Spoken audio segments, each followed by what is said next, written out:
তোমরা যখন পীরের মাজারের ফেক এই নসুল্লমা হয় এর সময় কোনো অসুবিধা নাই, এর সময় কি অসুবিধা নাই ভাইরা? এই জন্য বলি যে তোমরা মদ খাইলে অসুবিধা নাই, গাঁদা খাইলে তোমরা এই দিন থেকে খারেজ হয়ে যাও, ঠিক কিনা ভাইরা? আমার কথাগুলো কি আপনারা বুঝতে পারতেছেন? এ আশিকে রাসূল ভাইরা বুঝতে পারতেছেন? যাই হোক, আশিকে রাসূল ভাইরা আলোচনা আর কিছুক্ষণ আপনাদেরকে নিয়ে করব। এই বন্ধু আমার সাথে একটু আপনারা মহব্বতে আল্লাহুম্মা সাল্লি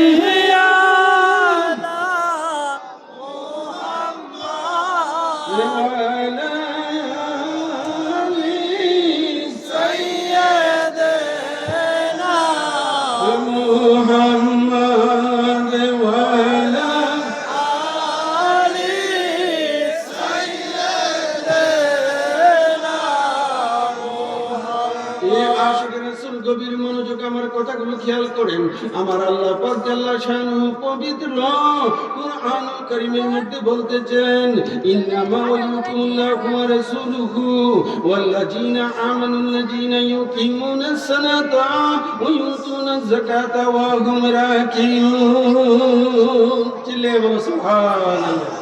এ আশিক রাসূল মায়েরা ইন্নামা শব্দ প্রথমেই আমার আল্লাহ ব্যবহার করেছে নিশ্চয় একটা গণ্ডির মধ্যে। ইন্নামা ওয়ালিয়ুকুমুল্লাহু ওয়া রাসূলুহু, নিশ্চয় আল্লাহ পাক ওলি এবং আমার নবীজি ওলি। সুবহানাল্লাহ। আল্লাহ ওলি, আমার নবীজিও ওলি। ইন্নামা ওয়ালিয়ুকুমুল্লাহু ওয়া রাসূলুহু ওয়াল্লাযীনা আমানুল্লাযীনা ইউকিমুনাস সালাতা ওয়া ইউতুনাজ যাকাতা ওয়া হুম রাকিউন। আর ওলি তিনি যিনি নামাজের রুকু অবস্থায় যাকাত প্রদান করে।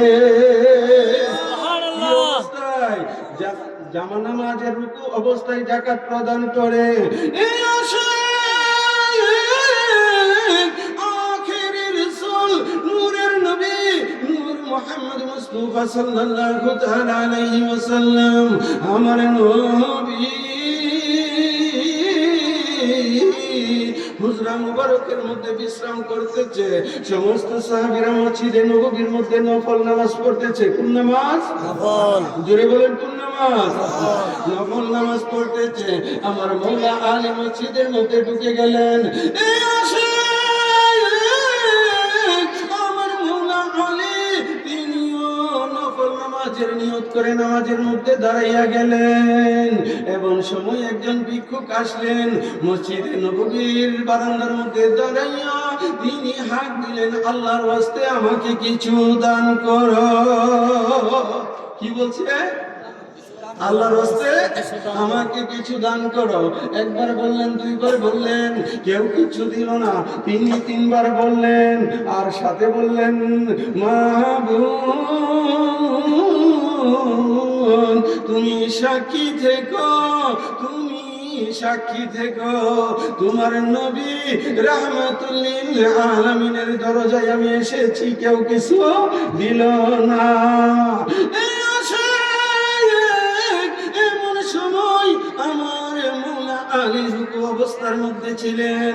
তিনি রুকুতে থেকে ইশারা করলেন ফকিরকে, কাছে গেলেন। ওনার হাতে মূল্যবান আংটি মুবারক ছিল। আংটিখানা খুলে ওই রুকু অবস্থায় ফকিরকে দিলেন। সুবহানাল্লাহ। আমার আল্লাহ ডাক মারলেন, জিবরাইল তুমি কোথায়? জিবরাইল আমিন বললেন, রব্বুল ইজ্জত আমি সিদরাতুল মুনতাহায়। আমার আল্লাহ বললেন, জিবরাইল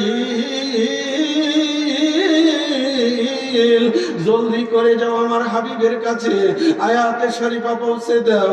ইন্নামা ওয়ালিয়ুকুমুল্লাহু ওয়া রাসূলুহু ওয়াল্লাযীনা আমানুল্লাযীনা ইউকিমুনাস সালাতা ওয়া ইউতুনাজ যাকাতা ওয়া হুম রাকিউন।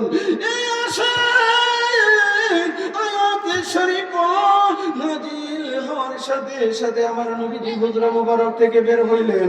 আমার নবীজি যখন বের হইলেন দেখে সামনে ভিক্ষুক। আমার নবীজি বললেন, কেউ কি কিছু দিছে? ভিক্ষুক বললেন, ইয়া রাসূলুল্লাহ, মওলা আলী পাক আমাকে আংটি মুবারক দান করছে।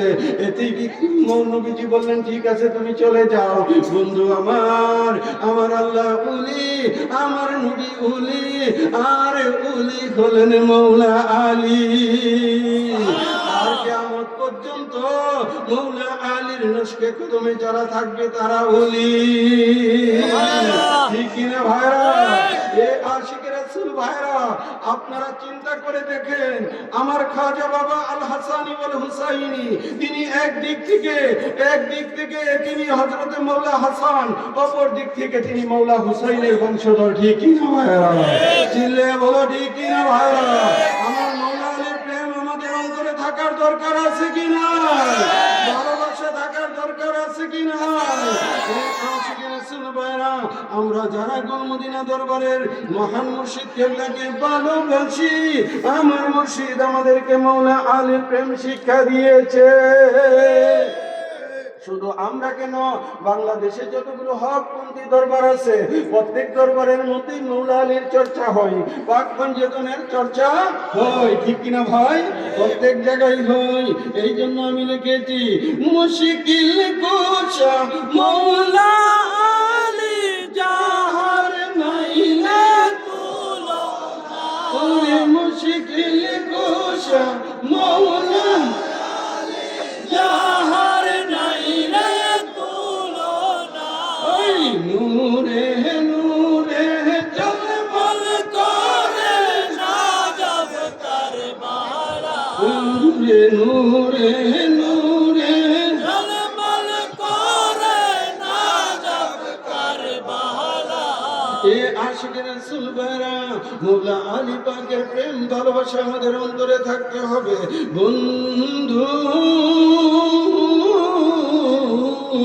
মওলা আলীর মোহাব্বত অন্তরে থাকলে, মওলা আলীর ভালোবাসা যদি অন্তরে থাকে, আপনি কামিয়াব। ঠিক কিনা ভাইরা? জুড়ে বলেন ঠিক কিনা ভাইরা? আবার রেডি আছে তো? দুইটার কাছাকাছি কোনো দুইটা বাজে, মোনাজাত করতে করতে দুইটা হয়ে যাবে। ঠিক কিনা ভাইরা?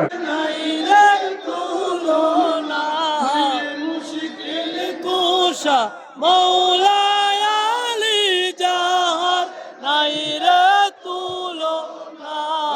নূরে নূরে ঝলমল করে নাজাব কারবালা। নূরে নূরে ঝলমল করে নাজাব কারবালা। আশিক রাসূল ভাইরা, মওলা আলীর প্রেমিক ছিলেন আমার খাজা বাবা মঈনুদ্দিন চিশতি আজমিরি সাঞ্জিরি। বন্ধু,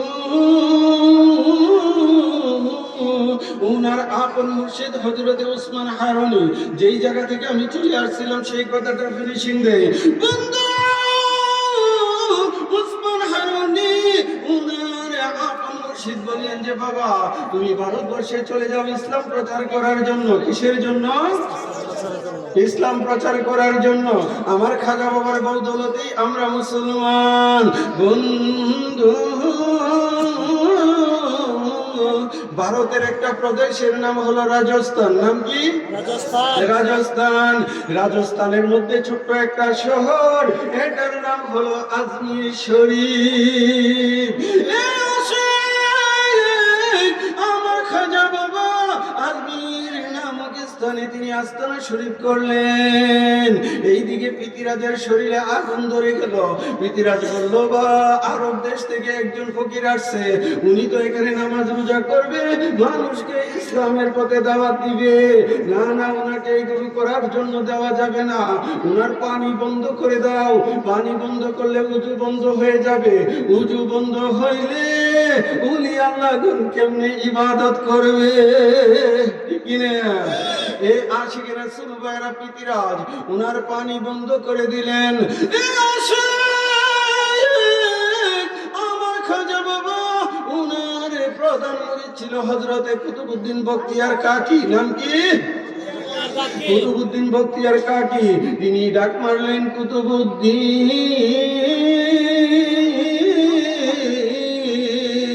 হযরতে কুতুবউদ্দিন খাজা বাবার চরণে লাব্বাইক ও গফির ও মুর্শিদ আল্লাহর ওলি গোলাম হাজির। আমার খাজা বাবার জুলনি মুবারক থেকে একটা লোটা বের করলেন। আগেকার দিনের পাগল ফকির